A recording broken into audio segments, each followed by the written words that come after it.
This is my story. I won't pretend to speak for others. These are the thoughts, feelings, and choices that led me down unexpected paths. My affair ended years ago, but I am reminded daily of the many ways it changed my life forever. Unexpected unfaithfulness. While growing up, my family and my church defined my values in all things, including marriage. Till death do us part meant a lifelong commitment. Divorce was not an option. Adultery ranked among the biggest and baddest of sins. I never planned on having an affair.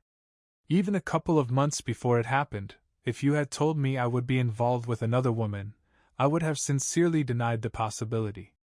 But when the conditions were just right, every conviction flew out the window. Several months afterward, a man sat across a table from me and exclaimed in no uncertain terms, "I might be guilty of a lot of things, but that is one thing I could never do." It may have sounded like conviction, but I sadly recognized the proud naivety I once possessed. Looking back on all that occurred, I am amazed at how easy it was to compromise long-held standards and move into an affair. A vulnerable marriage. When I met and in college, I was instantly attracted. Other men were too, so I spent the next 3 years winning her love. Despite gentle warnings from our parents, who noticed differences between us that caused them some concern, we were married soon after graduation. Did I love her then? Yes, as much as a 21-year-old is capable of loving. After 2 or 3 years, our marriage settled into a typical routine. It wasn't wonderful, but it wasn't bad, either, and we witnessed enough unhappy relationships to know ours was better than most. We both wanted something better. Periodically, we would make a special effort to heat things up, read a book, attend a seminar, join a support group, go on a trip, or become a bit more sexually creative. These sparks would temporarily warm the fire, but we inevitably settled back into the more common lukewarmness of the relationship. For the most part, I simply accepted the fact that things would probably never get better than this. In some ways, it was enough. We enjoyed the comfort of familiarity. We provided a caring and secure home for our children. We knew what to expect from each other. With adaptive behavior that seemed common to most other couples, we learned how to maintain our relationship. But in the deepest part of me, I wasn't satisfied. This disappointment alone wasn't enough to lead me into an affair, but I think it at least set the stage for what would eventually be played out. What happens when love begins to lose its heart? When feelings diminish, and duty has to constantly pick up the slack? The right conditions. An affair requires 2 things, opportunity and willingness. During my first 12 years of marriage, there were opportunities but not the willingness to act. That doesn't mean I was void of curiosity or desire. Disappointment with my marriage sometimes led me to wonder what it might be like to be with someone else. But thoughts never turned into action because I valued faithfulness, feared the consequences of infidelity, and didn't want to face the disapproval of others, including God. One thought without action episode occurred while I was away attending a week-long conference.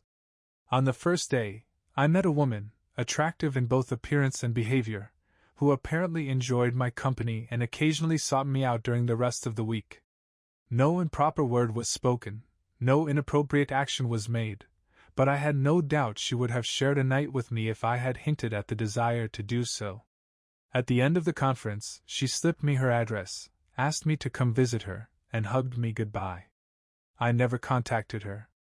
When I returned home, I told my wife about the encounter, another little victory that gave me a false sense of invulnerability. But although I never acted on the temptation, I did think about it. Even months after that event, when feeling distant from my wife, I wondered what it would have been like to spend a night in the other woman's arms. That's as far as my unfaithfulness would have gone, I think, if everything in my life had remained steady and predictable. It didn't. The place where I worked began experiencing growth, requiring me to spend extra time at the office.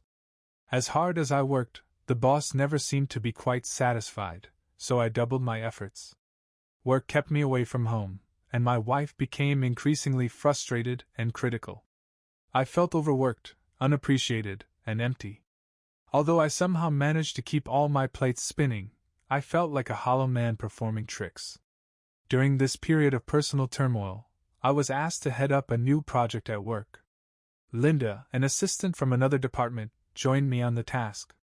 The time was ripe for an affair. I had opportunity, working with Linda nearly every day, often alone. And I finally had willingness, ready to explore a relationship that would make me feel appreciated and loved. Within 2 months, the affair had begun. The other woman. Why her? What does she have that I don't have? Those were the questions my wife would eventually ask me, questions I've since heard repeated by many betrayed spouses. What was it about Linda that made it easy to develop a relationship that led to an affair? Initially, I was most attracted to those qualities in her that were, in my opinion, lacking in my wife. When I became disappointed in my marriage, I found it easy to focus on ends inadequacies. I realized now that she still possessed all the qualities I had originally loved. Still, the years of familiarity had made it easier for me to focus on our differences, on the ways we failed to connect. Of course, once I was convinced of these areas of incompatibility, I was also apt to pay more attention when I observed other women who seemed free from these flaws. It wasn't about physical beauty. Linda was cute, but many would have considered my wife better looking. No, it was her confidence, professionalism, articulation, and life goals. These were the things that drew me to her. This attraction alone, however, would not have been enough for me to open the door to an affair. Her admiration accomplished that. I wanted approval.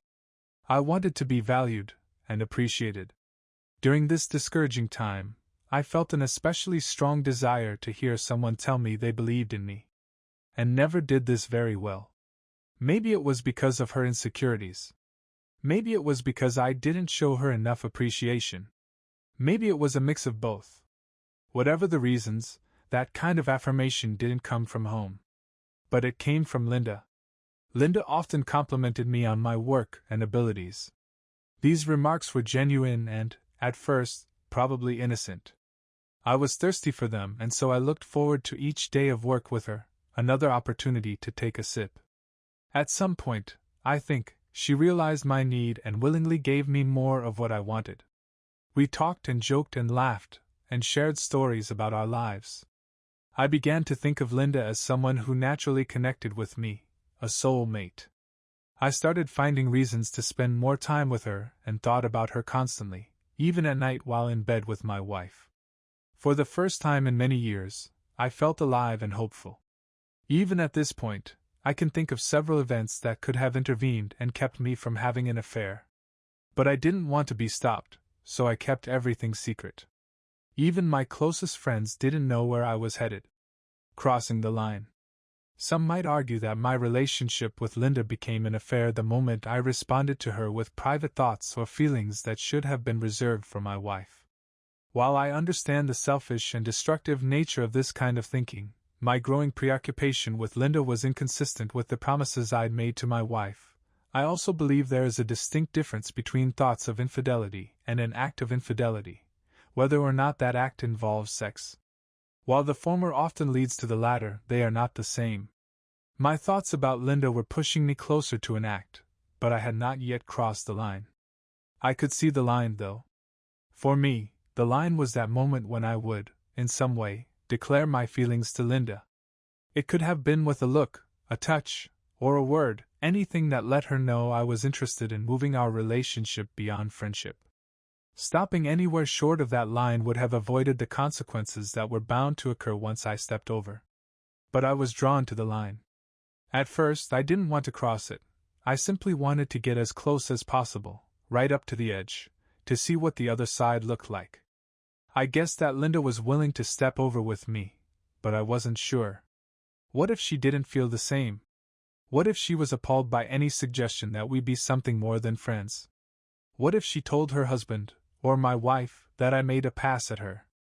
I learned something about standing close to the line. I couldn't stay there forever. I either had to back way up or take a step. The tension was too great to just do nothing, so I decided to risk placing my foot on the other side. Of course, I opted for plausible denial.